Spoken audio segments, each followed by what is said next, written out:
Good afternoon, everybody. This is Doug from AR Watch, and we are live with our 2 p.m. update, which is 10 a.m. Alaska time, and a lot has happened. I don't know if you were able to catch the live finish of race winners, Team Bones, due to the glacier being unaccessible at this point because of weather, the whiteout, the rain, and the difficulty that would have made an already dangerous situation unbearable, and the fact that the safety teams were not able to get access to provide any rescue services for about the next 18 hours. The decision was made to pull the plug for the glacier section of that race. And we're going to be joined by some people on the team and maybe also joined by Jason Magness this afternoon. Hopefully he can jump on and talk a little bit about Alaska. But hey, Nick, what's going on, buddy? Hey Doug, how's it going? I'm good, man. How are you? Good. Yeah, we just got Team Bones to their hotel room at the resort, and Nice. they're all showering right now and probably gonna sleep for a long time. So I yeah, I just wound up having breakfast with them. Hunter, Mark Miller, and I spent most of the night kind of with them as they proceeded up to the glacier. Um, and yeah, so then we're all starving and tired and sleep deprived, and grabbed some breakfast and coffee before dropping them off, and then heading back to see what else we got to do. Well, they say that volunteering is almost more tiring than it is actually doing the race, because you just get more and more tired with it. Um, how was last night? I mean, you were up there on top of the mountain. Mm-hmm. Uh, what were your thoughts? Yeah, so we so essentially we met them at the trailhead. Got there early, roped up, so we weren't going to slow them down. And well, sorry, we didn't rope up. We just had all our gear ready to go, and then just hopped in with them and just kind of walked up to it. They navigated and everything, and we got up to the top. There's a cabin up there. People were occupying it, so we kind of sheltered behind it, and then found two outhouses that we all piled into. And uh, Team Bones went into one. Hunter and Mark went into another after we kind of changed, got ready, and then we realized they weren't coming out for a bit. So then pushed over into it, hung out with them, and with Team Bones, and just talked about risk mitigation and what we were looking at. Before going up, I was talking to Jeff because the cloud ceiling is very low. So just kind of with my background, I've had to do multiple real world medevacs with helicopters and stuff like that. So I'm very familiar with that process. And there's no way helicopters would fly with how low the cloud ceiling was. All the tops of the mountains are covered, and Yep, getting honked at, boy. yeah, I know. I don't know. Somebody's like a hobo's near my vehicle. Um, but yeah, so anyway, we went up prior and we're like, hey, if something goes down, we're likely going to have to self rescue. So we went up there knowing that it was low probability, but wanted to get up there and see what it looked like. And it was windy, so it was probably about 40-mile-per-hour winds, like pretty steady. And then the visibility comes and goes. Right now, you can barely see anything you can barely make out anything in the valley. So looking at low visibility, sleep deprivation, multiple teams trying to traverse this and super high winds, it's like it's possible. Like if we were fresh and with the number of people and the experience we had in that group of seven, like we could do it. But if something bad happens, it's going to be really bad, because you have to self rescue out of there, and that takes hours. And so, um, you know, and then when you look at the rest of the competition, like there's no way that a lot of the teams have the experience or the ability to do that safely, even fresh. And so it was really a no brainer. Like we talked about it for a couple minutes and all. We're like, yeah, it's not safe. Well, So I want to yeah, pause for a second because I want to welcome Jason to the broadcast. Thanks for jumping on today, man. No problem. I know you've been following along with the tracker and the live updates, and I mean, listen, your experience out here, well, out there in Alaska, um, you know how dangerous that can be up there. Right. What do you think about that decision today? And how tough is that as a racer? Yeah, I mean, I think that's always the kind of the concern with big mountain courses. We saw bits of that. I mean, I know Nick was just in Canada and raid the Rockies, and that was different decision, but it was like you're in the mountains and there's real consequences. And there were a lot of teams that had some pretty big challenges and essentially skip checkpoints because they didn't feel safe getting them. Alaska, like there's really no way to expedition race across Alaska and do the landscape credit without potentially having those decisions that the course director has to make. Because it's real. And like I just caught Nick's a little bit about the rescue team, and that's a real issue, especially when you have a wide variety of teams with experience. Like I have no doubt that Bones could have handled that, right? And they have the experience with Marion and Roy, who've been in the sport forever, have done big mountain stuff. Megan as well. Like Megan is a really experienced mountaineer and that kind of thing. But you've got a lot of teams that just don't have that experience. And so I think overall, that's the really only call to make, unless you're vetting teams coming in, which has its own issues. Yeah, and I mean, so obviously, let's kind of touch base on your 2015 experience here. Like I went back and watched it again yesterday just to refresh myself on everything that you guys had going on. I mean, Right. for day one on the race and had to do a full-on rescue. Yeah. And that's one of the crazy things. I helped, and talked to a lot of teams that were coming up to this race. And one of the biggest things, we tell them is like, if you want to do well in this race, you've got to have a team that you trust completely. And in the 2015 race, Vitorade is one of the best teams in the world, but the way that race was hosted is like they did a 2-hour glacier class at Alyeska in the grass before the race. And Mhm. the reality is like the best part of that was they made sure people knew how to self-arrest, which was literally what saved Marco's life, right? Had that team not known how to self-arrest and that was the most important thing, like it could have been disastrous for multiple people on the team. But outside of that, like they did not have the skills to pull him out of the crevasse. Like they literally had no idea what to do. They were self-arrested in the ice, one on either side, and he's 20 feet down in the crevasse.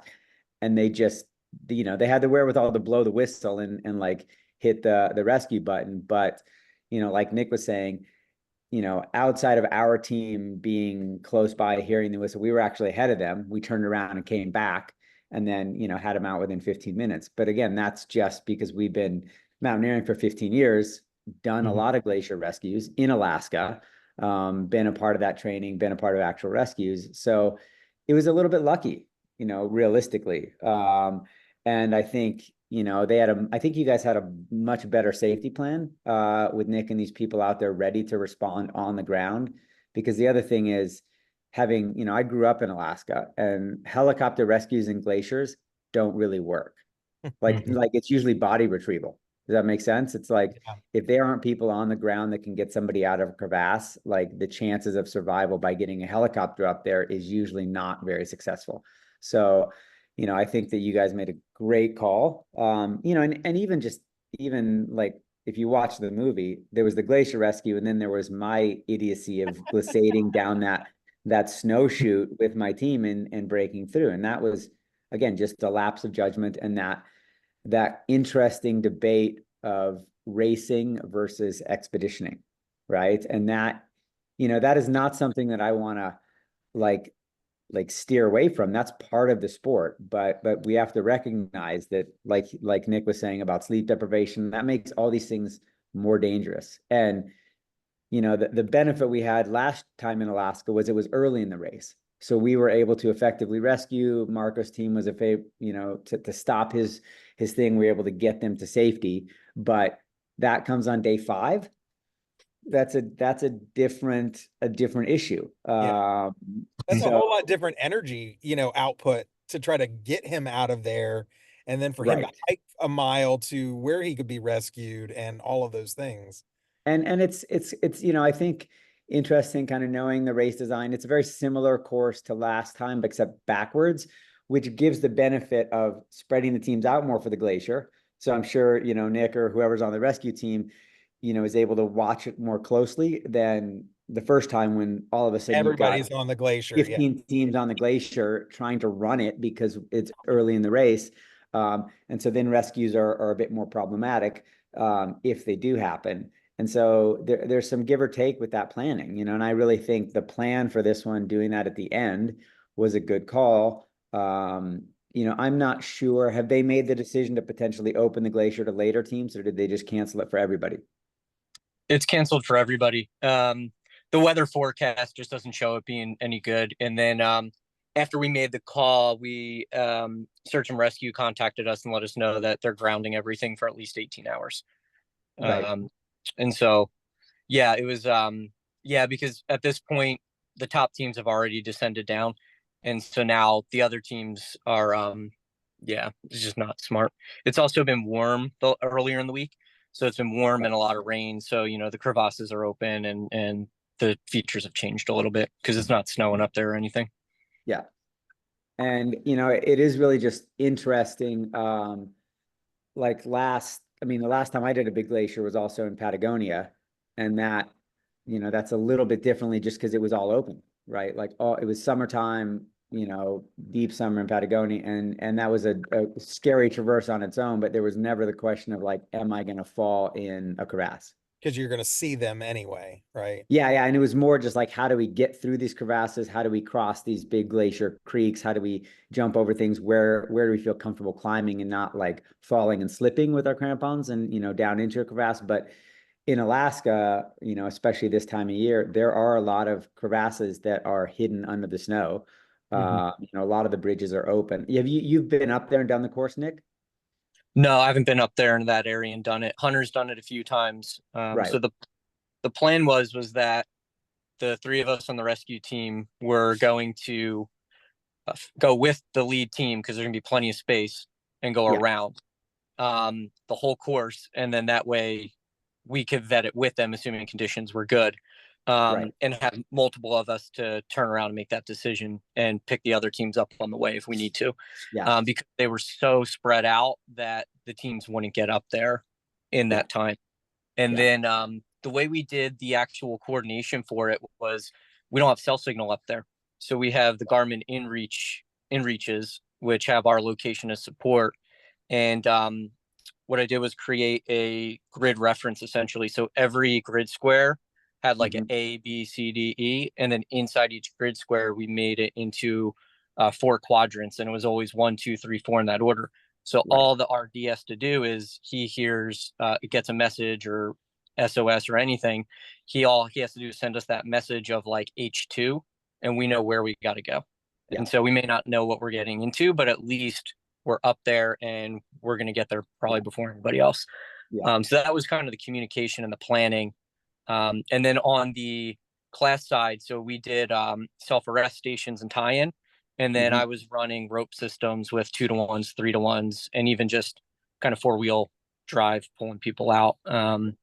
So the idea was that every team had some method that they were comfortable with, and depending how they were with the rope system, we'd upgrade them to the next one to learn until we found kind of where their limit was and we'd stop. So they had at least 1 or 2, maybe 3 systems they could do with building Right. some anchor things. So, Yeah. um, but 5 days later, when you just learn something that's a little complex, it's also risky. And you're Yeah. tired and you're, Yep. you're going through all those things. Um, how has this been, Jason, watching it, having been here, almost 9 years ago, watching it this year, have you had some FOMO and like, like, Yeah, Alaska's, a stunning place. Like I said, I went to high school there, and before I ever got into expedition racing, I was doing mountains and glacier stuff and pack rafting. It's kind of in America, it's like the home of adventure sports, even with the Alaska Wilderness Classic, which predates, most adventure racing in the US. Um, it's just a stunning place. So it's cool to see people get to experience that, to get to experience Mount Marathon and the Resurrection Trail. And I mean, I miss it a little bit because I know that area so well. Like all those are the places that I turned into an adventure. Like all those trails, all those mountains, like that glacier I've been across so many times, when I was in the freaking Boy Scouts. Um, so, so realistically, you know, it seems rugged to people that haven't been up there. The cool thing is like they design, the course is about as front country as you get for Alaska. You're not going to the Brooks Range, you're not going right? But it still has that element for people that have never been up there of like super high adventure, like high consequences. And the only thing I don't miss, I don't know if they're there, are the mosquitoes. Like, one of the best things for me about moving to Oregon from Alaska was like, oh my God, there's a lot less mosquitoes. Um, so, when you're racing, you think about that less. But now, as a race director, the idea of vetting that course in June, which is I'm sure when they were setting out checkpoints, I'm just like, oh, I'm so glad that somebody else is hanging those checkpoints in the mosquito infested.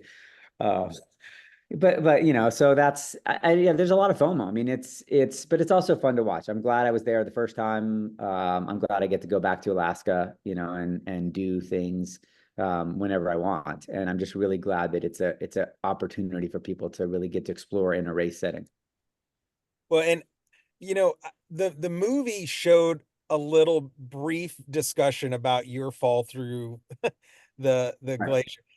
Tell us about that, because like I still am just amazed at how you were able to survive that. And Me too.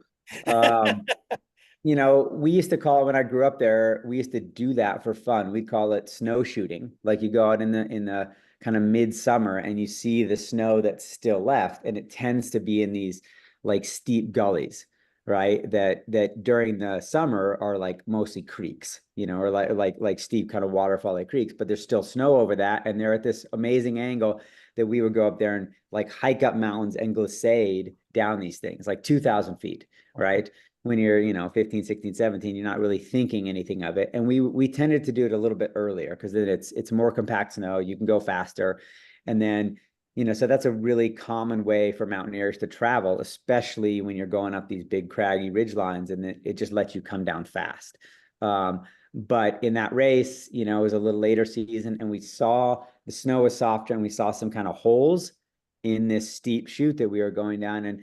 And I was with my wife, Chelsea. She was a little bit less experienced with that, even though she grew up in Alaska too. So we're going down, and I was kind of on the left edge of this chute, kind of making sure everybody got off because it turned into rock and like these steep cliff bands. So I was just kind of making sure we went down and got off. And because I was further to the left, I was in the weaker snow, didn't even realize it, and I was the last one. So we kind of grooved these things, and there was less hard snow on top, and I just like I was about to get off, and I just fell through and started tumbling underneath the snow in the dark in like a raging waterfall river. Like, wow. and it was Oh, terrifying, right? I had helmet on, I had my ice axe, because we're glissading, and so I was in the dark, tumbled down probably 30 or 40 feet, just getting banged up. And it's, this is 40-degree, 45-degree slope. It's really steep mountain. And then I stopped somehow, like a leg here, an arm there, like, because it wasn't that big, and was able to hack out with my ice axe on the, above me, and get a hole, and I was able to crawl out of this hole. But then I was on the wrong side of this kind of not crevasse, but this big rock crevice with water running down it, and it was about to go off these cliffs. jeez. So Dan was on one side, I was on the other. Like he was able to get to me, but I had to make a jump across this with soft snow, big holes, and water running down. And the only place to land was his foot. Luckily, Dan has big feet. Like he was in this thing. We had a chain of three of us hanging on, and we just sat there for about 2 or 3 minutes and let the heart rate lower, got really calm, and there was no way for me to traverse back up or off to the side that I was on. So he had his hand out, so I, jumped, and he's grabbing me, and I'm landing on his giant size 13 feet. Usually I get annoyed at how much space his shoes take up Takes in the up, gear yeah. change or in the boat. They just take up so much space, but it was like this awesome platform to land on. And then, it was just that realization that, racing and expeditioning are like different sides, and sometimes they're like the worst thing to do together. right? And for us, then that race became a lot of, or the rest of that mountain section was like, hey, we're on an unknown expedition now. Like, there's no need for speed. There's need for safety. Obviously we don't Thank want to get God caught. I'm alive. Yeah. And it was a great bonding moment. And it's one of those times that I also realized how important it is to have, especially in some of these bigger races, for me to have a team that understands the gravity and also has the skills and the calmness. We're lucky because by this point we had done 4 Patagonias. We'd named mountain passes that nobody'd ever been over in Patagonia. We'd taken big risks in racing, but always understanding what they were. And so to have a team that was able to remain calm, like, and do the right thing, even though, like, I recognize that was not the smartest choice for me in those conditions to be like glissading in that way, right? In that need for speed. So I think this is a good segue too. Like, I wanted you to speak to having to deal, like Dan had a lot of issues in that race, right? yeah, With the IT band, with his knee, with his, and like all kinds of stuff. How is that? I mean, especially being an ultra competitive team like you guys and staying up where you were, like, how is that? Because we talk about team dynamics all the time and about how you're only as fast as your slowest person. right. And when those injuries come in and you have to, I mean, he was literally pedaling with one leg for miles. Yeah. Um, how do you manage that? I mean, a lot of it is the trust, and not only the trust, it's the recognition that it is a team sport. And it's easy to say that, but the reality is, we once did an interview when we started. We were sponsored by a company called Prana, which does like yoga and rock climbing stuff, and they were just fascinated by the adventure racing world, even though my wife and I were just athletes as yoga athletes, which sounds weird, but like we're yogis and doing acrobatics. But they were fascinated by adventure racing because, in the yoga world, there's this idea of like the release of ego, or that the ego is something to kind of overcome and to melt away. And adventure racing, a good adventure racing team, I think, does that in the sense that nobody cares at the end what anybody did individually. It's the team. Like, it's did Team Bend Racing do good? Did Team Vita Ray do good? Did Team Bones do good? Right. And it's so easy to look at failures in that thing or struggles in that and blame it on a person. Like, adventure racing is amazing because it's weird. We have a 4-person team, which means we have 3 excuses that have nothing to do with our own egos, right? Like, it's easy, like, oh man, Dan has this IT band thing. This is why we didn't win, right? But the reality is that's not the way it works, right? The reason we didn't do well is because we didn't function as a team, right, when things came up. And we've learned that, luckily, over, honestly, not through adventure racing, but being high-level acrobats by doing, these expeditions where that was important. And then to be able to translate that into this race setting where, I think it's funny that you mentioned that, because Dan, after Eco Challenge and Expedition Alaska, like, we had people writing us that were team fans that said, you need to ditch that guy. He's like this anchor, like, literally. Wow. We had so many emails after the Eco Challenge that were just like, man, we saw that guy fail in Expedition Alaska. We saw that guy fail in this video. We saw that guy fail in that video. And we're just laughing because, like, Dan is so strong. Like, he's pulled our team through so many epics. And, just because, like, the 2 or 3 TV shows that were made, like, he had a tough time, right? Well, and I look at those things very differently because I don't look at Right. them as failures. I look at them as freaking toughness Yeah. and moxie, and I mean, you name it, right? Because Yeah. that's what adventure racing is all about, is overcoming Yes. everything that's thrown in front of you, including that. Yeah. So And a bit of that is just like, once you start the race, we all do our training, we all do that stuff. But once we start the race, it's like you do become that team unit. There's no, hey, you should have trained more. There's no like, oh, you screwed up your nutrition. There's none of that. There's no, oh, you should have taken care of your bike more. Like, we can talk about that afterwards, right? But we're there. Dan's IT band is failed, right? We've survived all this stuff. It's like, how do we keep going? And he is so, he is one of the best athletes in the sport for being a team player and just doing what needs to be done. And if that's letting the team pull him, if that's letting, like you saw in that movie, like, he just spent some time sitting there and crying. Like, that was what he needed to do, is like yeah, sit there and cry. His feet were messed up, his knee, like, he was in so much pain, but again, Then he got up and that's he just part and of he went again. Like that's. exactly. I mean, Yeah. and speaking of getting up and going again, Hunter just joined, so thank you, Hunter. You look really pretty right now. I don't know. I think it's You the lighting. It's showered? really good. I showered, yeah, sometime this week.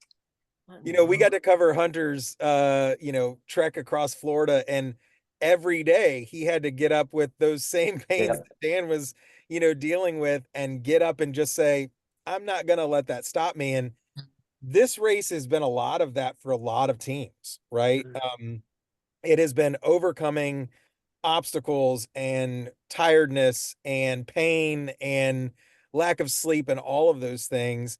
And it's hard, I think, for people at home to kind of grasp how much you go through that during a race. Um, because until you come out and you do multi-day races, like you don't get to experience that. And you also don't see how rewarding it is to be able to overcome those things.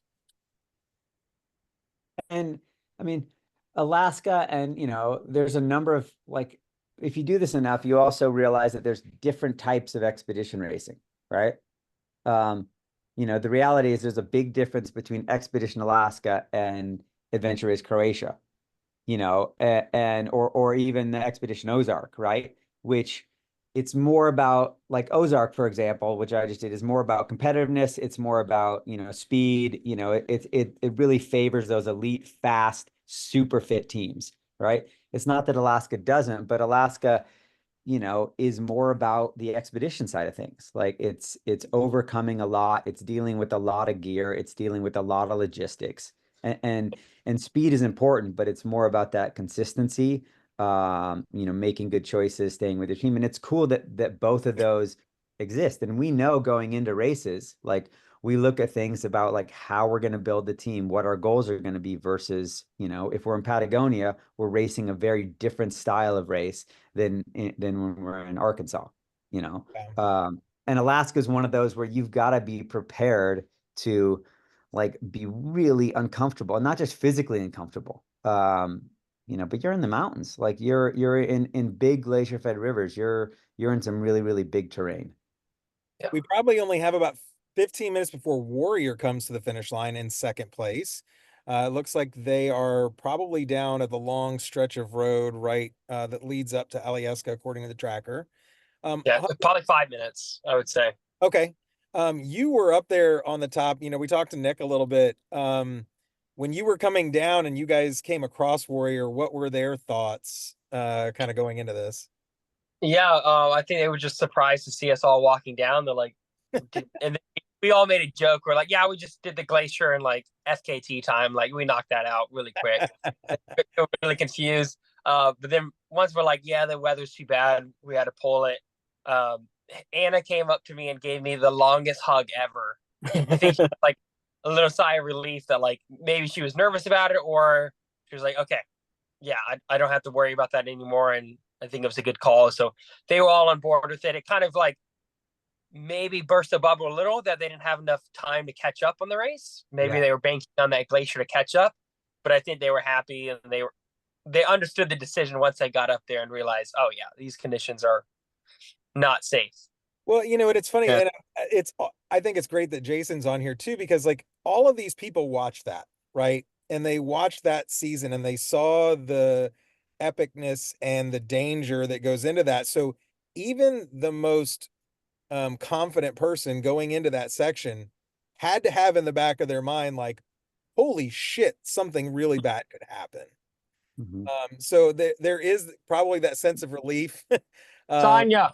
yeah, probably a little frustration as well. Like I get all of that. Um, have you been in races, Jason, where like you bank time early? Like I know this ability, they decided not to do the Russian Trail to save time for Right. this.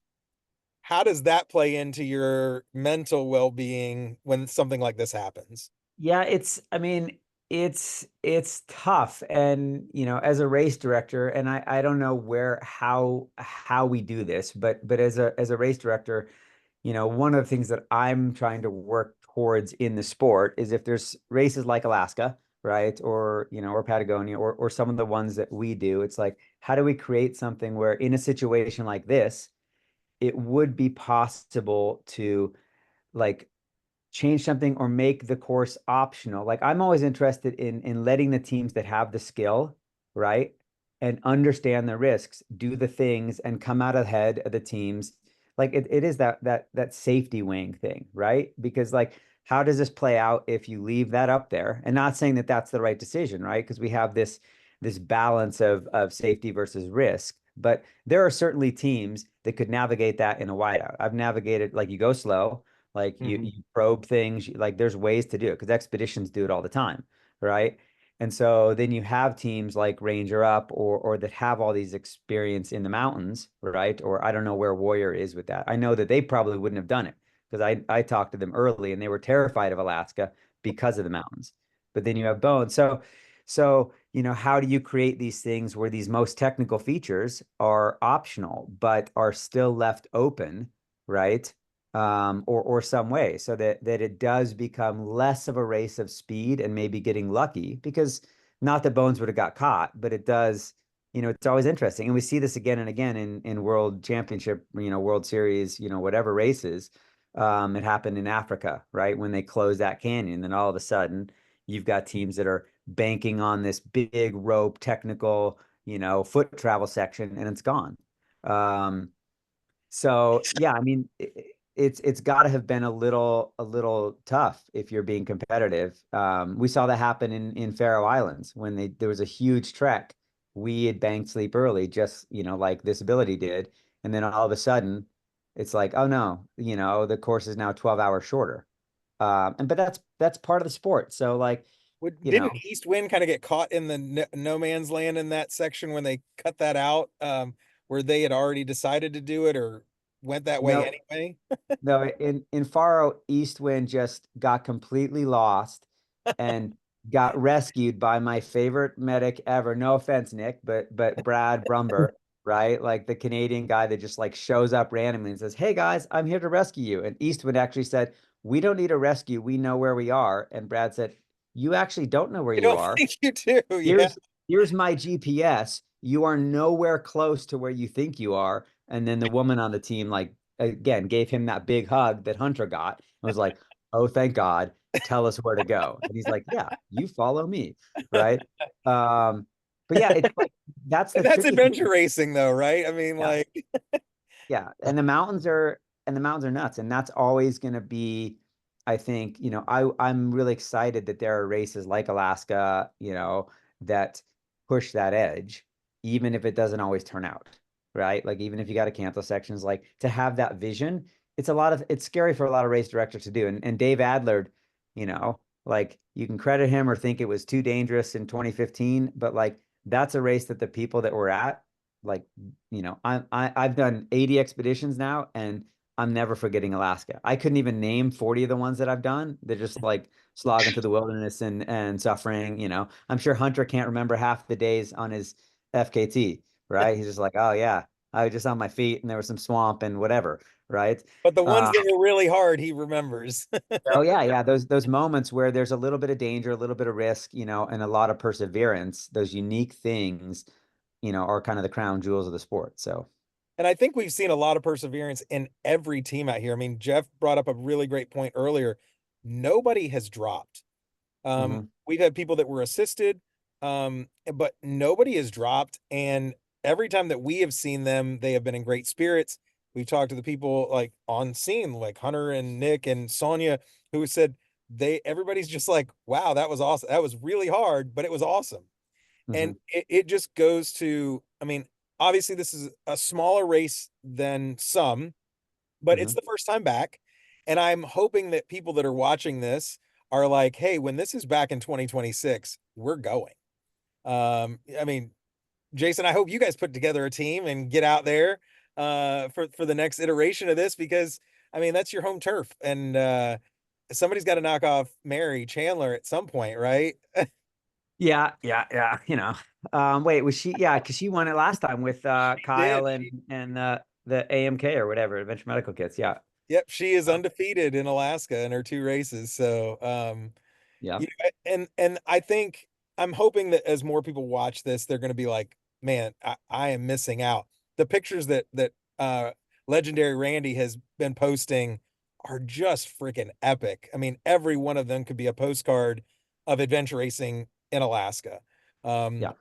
And you know, I think that like having Rob on last night, having you on today, like bringing in the old, you know, kind of old school people who have been here. I mean, there's three people on this race that were there in 2015, right? I mean, you Yeah. got JD, Ron, Mary. Um, all of them were on teams the last time and came back for another round. Um, you know, I think it's awesome. And you know, Nick and Hunter have been great about getting out there on the course and being able to share back with me like what is going on out there. It's been really hard sitting here and watching everything all the time and like not being there. How Jason, I mean you've been tracking along. Mhm. How has that been like especially knowing the areas that they're in? Yeah, I mean it's I think, you know, and again, I'm being candid. I think the course is easier than it was in 2015, but that's probably a good thing, right? There's a little bit less of like the paddling in the open ocean. Like last time we were coming into Whittier and the wind was so strong that, it took teams 3 hours to paddle the last 2 kilometers into Whittier, like literally, and then boats. I remember pulling our boat up onto the shore and Dave being like, "Oh man, you guys finally made it." They've been watching us for hours, like they could see our lights.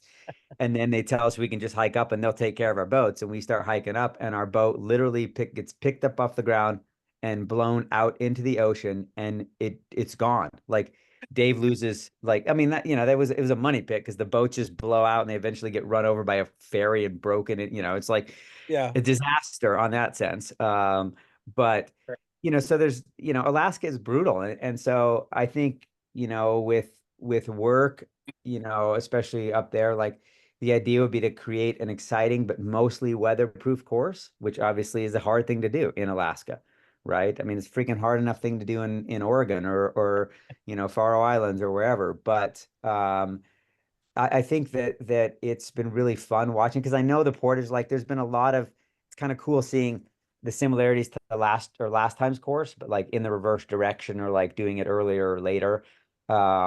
It's cool that they got to do Seward or the Mount Marathon early when they're fresh. It was pretty brutal doing it at the end last time, Was especially. that a welcome thing that so last year the last time the iteration all the teams were back together to do that mount on at the same time. Was that good or bad? So Dave Adler has this style of putting on races. He did it for Expedition Idaho too, which you both love and hate. And his idea was like everybody, if you're going to win the race, you race for 7 days. If you come in last, you race for 7 days. Everybody races for 7 days because I'm just going to keep adding things to the course, which it is hard to get your head around when you're winning or in the top three and you're like, I'm used to finishing and getting 3 days rest before I say high five to the Lantern Rouge. But you're just like, you're doing super well, and he's like, hey, here's this awesome map, there's another O course to do, or there's another mountain to climb, or another pack rafting, like, so it's brutal, but at the same time it was pretty cool to have everybody there, on roughly at the same time for both of the Expedition Idahos and Alaska. But yeah, man, doing, Mount Marathon is obviously you can go do it at any time, but to do it that close to the race or that iconic of a event is pretty cool. And I think that people may not realize how special that is because people try to do that race from all over the world, and then to do it so close. Our teammate Max King was just up there, 2 weeks previous to do the actual race, and he's got the over 40 record on that mountain. It's such an awesome mountain. Well, and I think that the great thing about the way that this course laid out too was that all the teams get to come back together in this last area, Yeah, whether you're racing for the win up on the glacier or you still have to go do the O relay, you're seeing everybody. And there's yeah, something about that energy and power that it gives you, especially this late in the race. yeah. I So, think that's a format that we're going to be using a lot in like the New Zealand Magnificent and Expedition Oregon, where there's a big course, and then whether it's an O course or something that kind of is optional, but like brings everybody closer together. So the end, there's always going to be some spread, like Bones has already done, but it does kind of make it more exciting, and so that you get to interact with people rather than just, being, because also middle of the pack, it's nice to have the people that won still limping around a little bit and not having like been hanging out on the In a beach for shower, go and 4 days, eat. right? Looking like they're ready to race again. You're like, damn it, what's going on? But yeah, so I think that's cool, and I think it's great as a race designer, race director, to have some of those TAs that like let things kind of come back in and settle, so people are going in and out. So yeah, it's cool that they still get to do, and Alyeska is a great place to do that. Well, I'm going to shoot my shot because you just mentioned New Zealand, magnificent. If you need someone to cover the race, bro, I'm here for it. Cool. I got to get through Expedition Oregon first, but yeah, no, we'll talk for sure, because it'll be awesome as well. But same thing, it's going to be similar to Alaska. EO will be again this year too, like big mountains, like big choices, high risk in a sense compared to some races, and we'll do our best to have a safety team, but just like happened in this race, we're going to try to be making decisions that have that balance of risk reward and safety, but also letting teams kind of be out there. And that's what Alaska does. So it's really cool to see it happening again. Well, guys, I think we're going to wrap up for now. Jason, thank you so much for joining us today. Like, your perspective was both unique and enlightening, and I really appreciate you being on. Hunter and Nick, you guys are amazing, and we hope to have another live broadcast tonight at 8 o'clock, where hopefully we'll get to see some more teams either already be back or be coming across the finish line around that time. They got about 6 hours, which should be enough time for some of them to get up and get that checkpoint and get back. So we'll be covering that at 8 o'clock. Is that Warrior coming in right now? It should be in the next like 5 minutes, I believe. Well, we can't Whoa. leave without seeing Warrior, so we will definitely stay on to see Warrior come across. I can leave. I'm gonna head up, drive over there to actually see him in person. So, all right, thanks, Nick. We'll see you. See you, Nick. We'll see you either later on. great seeing you. Jason, how, like, having this kind of finish where you can see the finish line from about a mile away, would you like that? Do you not like that because you're like, man, it's right there? No, that's great.